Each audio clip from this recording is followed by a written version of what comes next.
Assalamualaikum warahmatullahi wabarakatuh dan selamat sejahtera. Baik, hari ini kita nak membincangkan topik 9.2 Sistem Penentu Sejagat atau Global Positioning System, singkatannya GPS.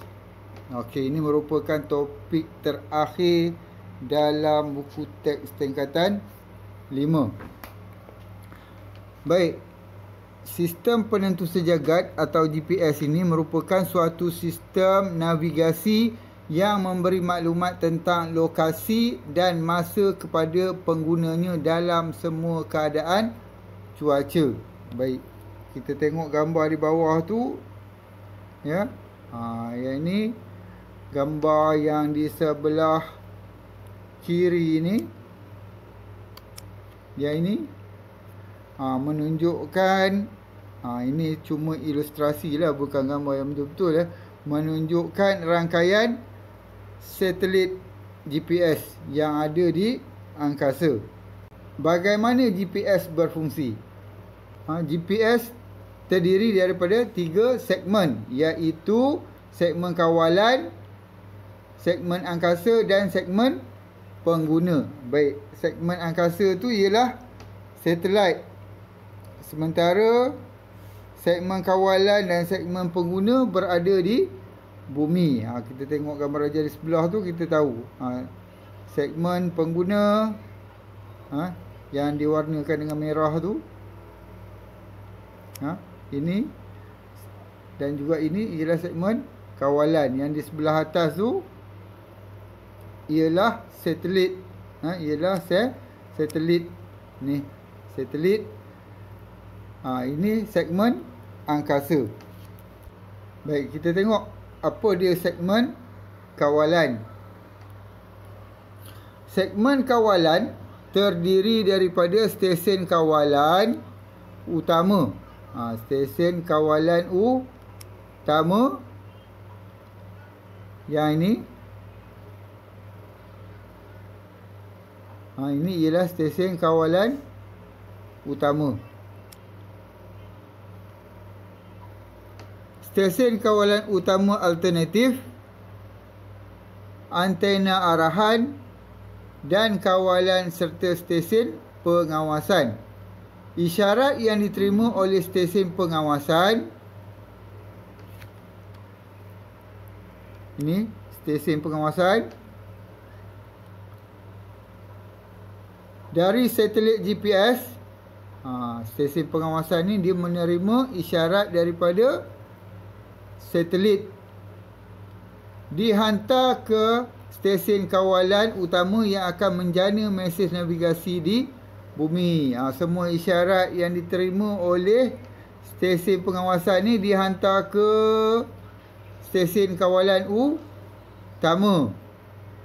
Antara maklumat yang dihantar dari antena bumi ke satelit GPS termasuklah posisi satelit GPS, faktor pembetulan, waktu pada jam satelit GPS, data atmosfera dan almanak. Apa benda almanak ni? Almanak ni ialah data astronomi, statistik, maklumat pergerakan matahari, bulan dan gerhana. Itu yang dimaksudkan dengan almanak. Ini ialah segmen kawalan. Semua segmen kawalan ni berada di bumi. Baik, kita tengok pula segmen angkasa. GPS terdiri daripada suatu rangkaian satelit.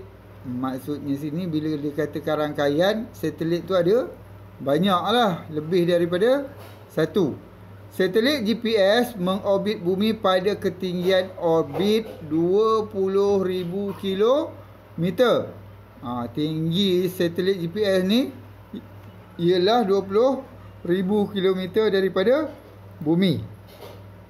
Orbit satelit GPS lazimnya dikenali sebagai orbit separuh segerak bumi atau semi-synchronous Earth orbit.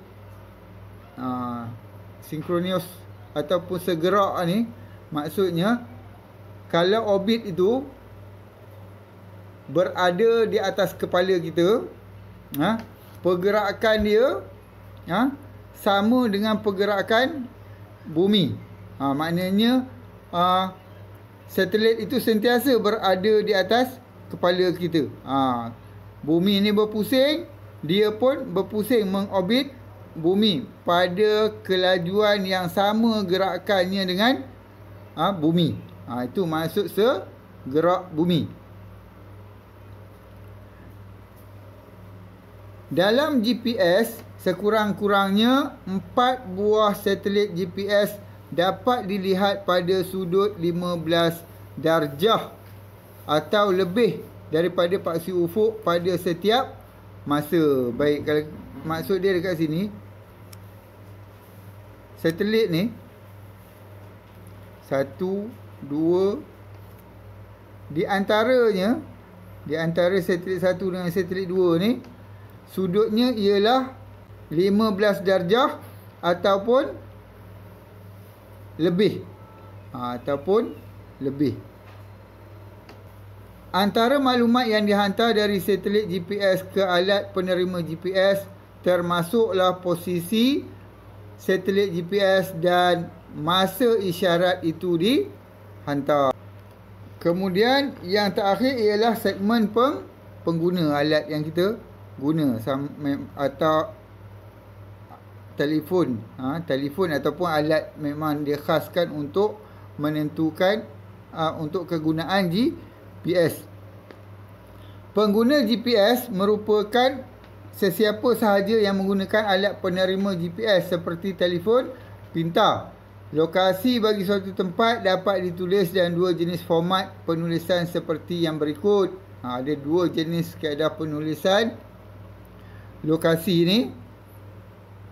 Yang pertama, darjah, minit dan saat DMS, atau yang keduanya ialah darjah desimal. Dia menggunakan titik per puluhan. Dia tak ada minit, tak ada saat, tetapi menggunakan darjah dengan titik per puluhan. Kalau kita tengok yang ditulis dekat sini, yang kat atas ni, ini menggunakan format DMS, iaitu yang ni darjah 5 darjah 26 minit 25 saat. 5 darjah 26 minit 25 saat utara. Baik, ini contoh contoh kedudukan suatu tempat menggunakan koordinat GPS dalam 2 format, iaitu DMS dan DD. Kita tengok Planetarium Negara Kuala Lumpur. Kalau mengikut format DMS, kedudukannya 3 darjah 8 minit 22.04 saat dan 101 darjah 41 minit 22.53 saat di longitude. Kita dah belajar geografi ataupun belajar matematik moden, kita tahu apa dia latitude, apa dia longitude. Baik, kalau mengikut format DD, darjah desimal, Planetarium Negara ni berada pada kedudukan 3.13946 darjah. Nilai positif mewakili latitude pada hemisfera utara. Kalau positif tu dia mewakili hemisfera utara. Dan 101.689593 darjah longitude ke timur garisan Greenwich. Greenwich ni garisan rujukan masa kan. Baik. Kemudian kita tengok pula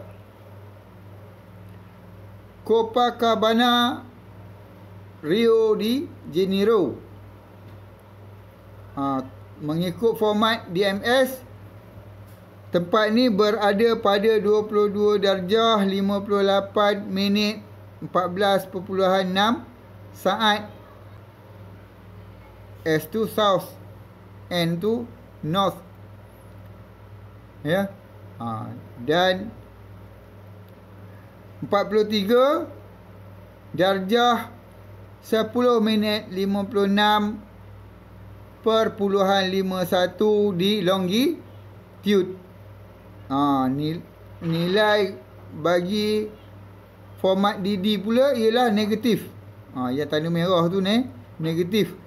Negatif 22.970722. Bila negatif ni mewakili latitude hemisfera selatan.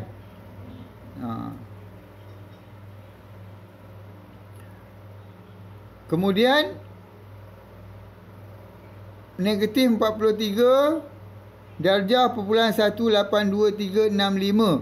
Negatif yang ini mewakili longitude ke barat.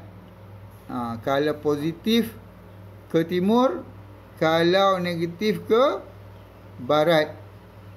Itu untuk longitude. Kalau latitude, positif ke utara, negatif ke selatan. Arah timur dan barat pada koordinat GPS dalam format DMS berdasarkan garisan Greenwich.